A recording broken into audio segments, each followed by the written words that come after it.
Word that some 700 COVID patients hospitalized recently. Power outages in multiple parts of Hong Kong Island early today.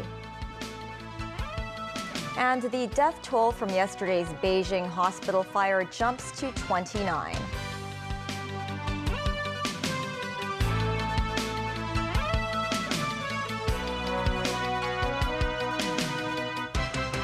Hello and welcome to TVB News. A government pandemic advisor said that some 700 COVID patients have been hospitalized lately. The health chief admitted the city had witnessed a rebound in coronavirus infections in recent days, but stressed the government has the ability to cope with a comeback of COVID cases. Jackie Lin reports. Every day, upwards of 200 COVID patients have sought medical help at public hospitals in recent days, according to government pandemic advisor Dr. Lau Yulong. Rising in tandem is the hospital admission rate for COVID patients, which jumped to more than 100 every day over the past 5 days. A hike too in the real-time effective reproductive rate of local COVID cases from the University of Hong Kong. It went up to 1.71 last Tuesday, meaning one COVID patient could infect nearly 2 persons. Some family doctors said more patients with upper respiratory symptoms dropped by their clinics, and many didn't get COVID screened. The number of cases of upper respiratory tract infection has increased for the past week, so much so there are twofold of increase. Patients come to the clinic complaining of headache, fever, runny nose, and cough. When I ask them whether they are doing their RAT test, a lot of them have not done it.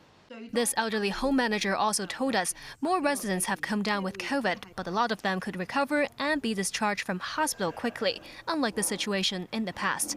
Government pandemic advisor Dr. Lau Yulong told us it's certain Hong Kong's COVID caseloads will ratchet up, but public medical system won't be overwhelmed.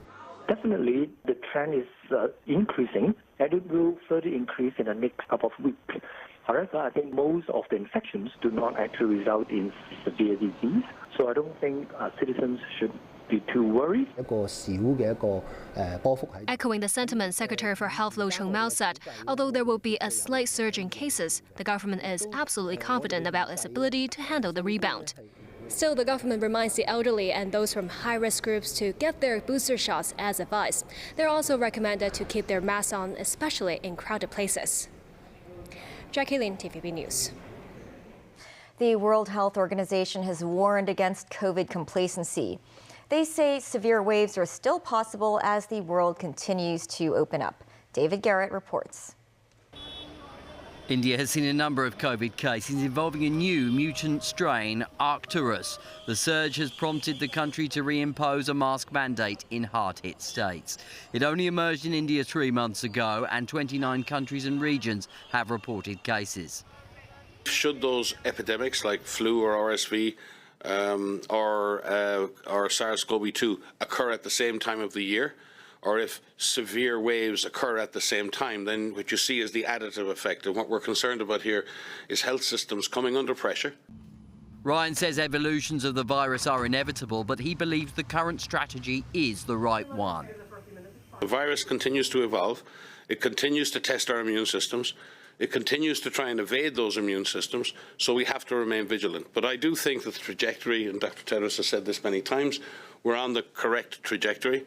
But we need to continue to protect those who are most vulnerable. We need to stay vigilant. We need to keep testing, and we particularly need to keep sequencing. As the fight against COVID goes on, another disease is concerning the WHO, a dangerous Marburg virus outbreak in Equatorial Guinea. Last week, 2 healthcare workers that had contracted the virus were discharged from a WHO-supported treatment center. There has now been a total of 16 laboratory-confirmed Marburg cases. Among these cases, 11 people have died. 23 probable cases of MVD have also been reported since the outbreak was declared on 13 February. The WHO, despite criticism from some during the pandemic, continues to try to contain the spread of all disease around the world. David Garrett, TVB News. Several areas across Hong Kong Island experienced power outages early this morning. Some people were trapped in lifts and alarm bells went off. Hong Kong Electric has apologized for the incident as an investigation into the power failure is underway. Timothy Lee reports. Just after midnight, a sea of darkness blanketed the streets of Hong Kong Island in multiple districts. Traffic lights stopped working. Vehicles slowed down when approaching junctions. Alarm bells went off and cases of people being trapped in lifts were reported, requiring the assistance of fire services personnel. At least one person was rescued by firefighters after being trapped in a lift on Kings Road in North Point. Hong Kong Electric said its electric power system malfunctioned at 12:49 in the morning, which led to power outages in a number of districts on the island. Power was restored at 1:37 a.m. after emergency repairs were made. The company apologized for the incident and said it will continue to investigate the cause. A spokesperson for the Hong Kong Institution of Engineers Electrical Division believes the power outage could have been caused by roadworks that damaged electrical cables. Meanwhile, some residents recalled their experience with the power outage. At home I use, the smart lights, and they were not set up properly. So when the power went back on, all the lights, they turn on suddenly in the middle of the night. So that's why I was like, oh, okay, what's happening? I think I didn't realize until the power went back on. And that's when I realized that, oh, something happened, but I just went back to sleep. Here in North Point, a number of residents reported experiencing malfunctioning traffic lights as well as home appliance failures due to the power outage. Other locals said they were surprised by the incident, but that they only found out about the power outage from watching the news this morning. Timothy Lee, TVB News. The observatory issued an amber rainstorm warning that lasted 2 hours this morning. Intense gusts of over 100 kilometers per hour were recorded at Star Ferry in Tsim Sha Tsui. Veronica Lin reports. Severe thunderstorms are crossing the Pearl River Delta. At 10:15 a.m., the observatory issued the amber rainstorm warning. The area of Tuen Mun experienced heavy rain and strong winds. Even an umbrella was unable to shield you from the pouring rain. Dark clouds gathered over the central district, with drivers having to turn on their headlights. At around 11 a.m., the observatory issued a special reminder that violent gusts were expected to continue to hit the city. Gusts reaching 100 kilometers per hour were recorded at Star Ferry in Tsim Sha Tsui.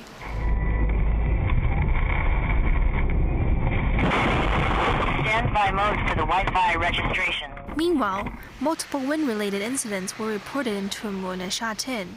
Under strong winds, a private car was hit by a falling solar panel at around 11 a.m. while traveling along Tuen Mun Road in Tuen Mun. The windshield and the front of the car were damaged. No injuries were reported. Separately, 6 were hit by barriers that were blown down by the wind on a footbridge in Sha Tin. 4 were sent to the Prince of Wales Hospital for treatment.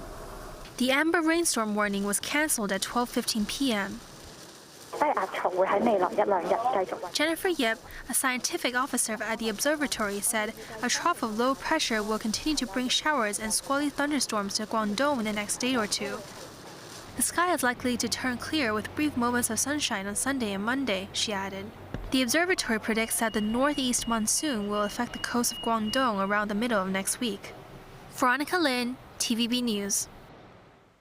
The death toll from a fire that broke out at a hospital in Beijing Tuesday has jumped to 29, including 26 patients.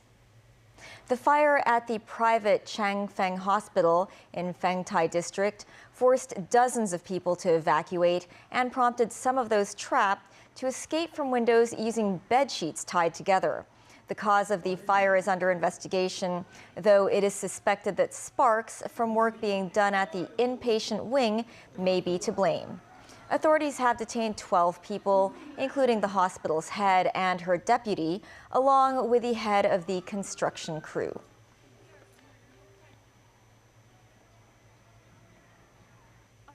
In Sudan, fighting raged on even after a truce was supposed to have come into effect. The ceasefire between two warring factions of Sudan's military was meant to allow civilians to buy food and facilitate evacuation. But residents say gunfire and explosions in the capital, Khartoum, and other cities continue despite the truce. Nazvi Karim has more. Residents in the northern part of Khartoum line up to buy food and supplies, hoping for a measure of relief offered by a 24-hour ceasefire agreed on humanitarian grounds.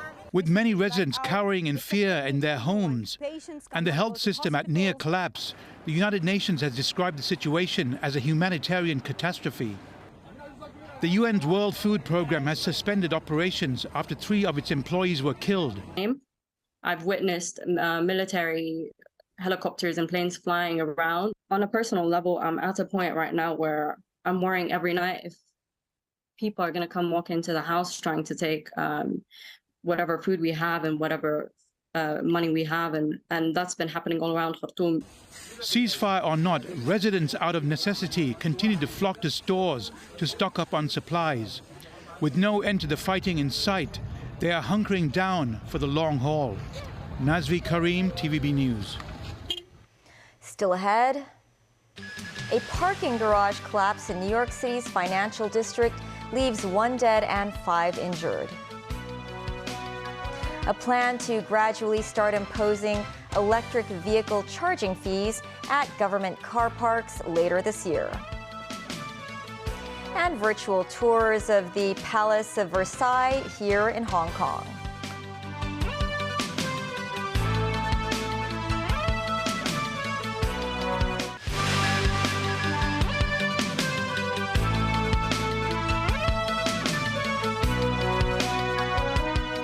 Welcome back. In New York's financial district Tuesday, a parking garage collapsed, killing 1 worker and injuring 5.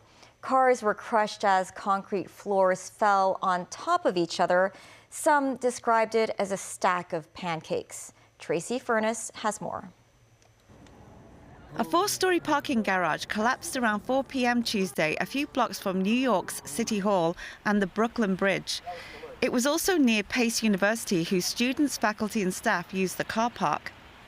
At least 1 worker was killed as a result of the collapse and 5 injured. Eyewitnesses said it was shocking. I just saw the view of the collapse, and from the rooftop, it looks like it's completely sunken in. It seems pretty bad, and it's kind of shocking. Emergency personnel deployed robotic devices to look for further casualties after firefighters were pulled back from the fallen structure because of the unstable conditions.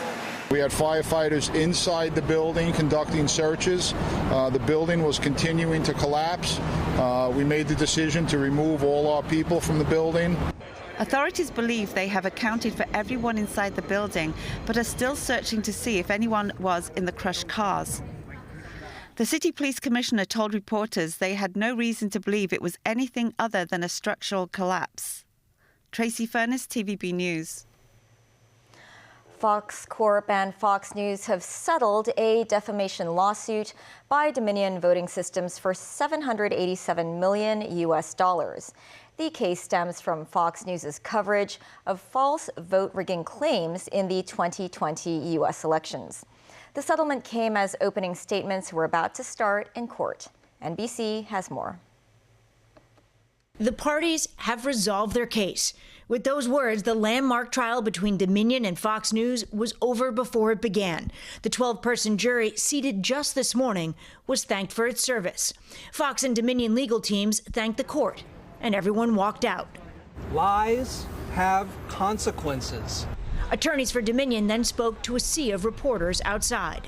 Today represents a ringing endorsement for truth and for democracy. As part of the settlement, Fox agreed to pay Dominion $787.5 million, just less than half of the $1.6 billion they were suing for. Fox has admitted to telling lies about Dominion that caused enormous damage to my company, our employees, and the customers that we serve. Nothing can ever make up for that. Dominion Voting Systems accused the network of defamation and promoting conspiracy theories about the 2020 presidential election. President Trump's lawyers were repeated guests on Fox, falsely claiming Dominion used its voting machines to rig the outcome. The machine ran an algorithm that shaved votes from Trump and awarded them to Biden. At the center of it all, Dominion voting systems. Are they the culprit here? Fox News releasing a statement acknowledging the court's rulings that certain claims about Dominion were false, adding it's hopeful the decision to resolve this dispute with Dominion amicably instead of the acrimony of a divisive trial allows the country to move forward. Today, reaction on the network. Remember, there were risks for both sides here. Fox obviously did not want to lose this case. Dominion would have had to prove actual malice. That's a high bar in any such case. But legal troubles aren't over for Fox News. It still faces another defamation lawsuit from voting technology company Smartmatic with similar allegations, suing for $2.7 billion. Fox has denied the allegations and called the alleged damages outrageous. A Russian court has rejected an appeal by Wall Street Journal journalist Evan Gershkovich, meaning he'll stay in prison until his spying case is heard on the 29th of May. Gershkovich is the first American journalist to be charged with espionage in Russia since the end of the Cold War. He stood in a glass cage in the courthouse, flanked by FSB officers. The 31-year-old looked calm and even spoke to other journalists. He was denied bail. A lawyer for Wall Street Journal publisher Dow Jones called the charges false, but was unsuccessful in demanding his release. The government is planning to gradually start collecting charging fees for electric vehicles at government car parks in the second half of this year. That's despite the previous administration's announcement that there won't be any charging fees until 2025. Some say the new move may hinder car owners' decision to switch to electric vehicles. Currently, car owners can charge their electric vehicles at government car parks for free. However, the latest document submitted to the Legislative Council by the Environment and Ecology Bureau says in order to speed up the marketing of charging services, charging fees will gradually be levied at government car parks later this year. According to government data, as of September last year, there are around 5,400 electric vehicle chargers for public use in the city, including 2,200 chargers at government car parks. And starting today, people can take a journey inside the Palace of Versailles virtually at the Hong Kong Heritage Museum. Jointly organized with the Palace of Versailles and the French May Arts Festival, the exhibition brings you back to the former home of French royalty 4 centuries ago. The virtual tour made use of multimedia and interactive installations to create an immersive experience for visitors. They include the famed Hall of Mirrors and the Royal Opera House. Visitors can even catch a glimpse of the bedchamber of Marie Antoinette. The exhibition will run until July 9th. That's the news. Thanks for watching. Have a good evening.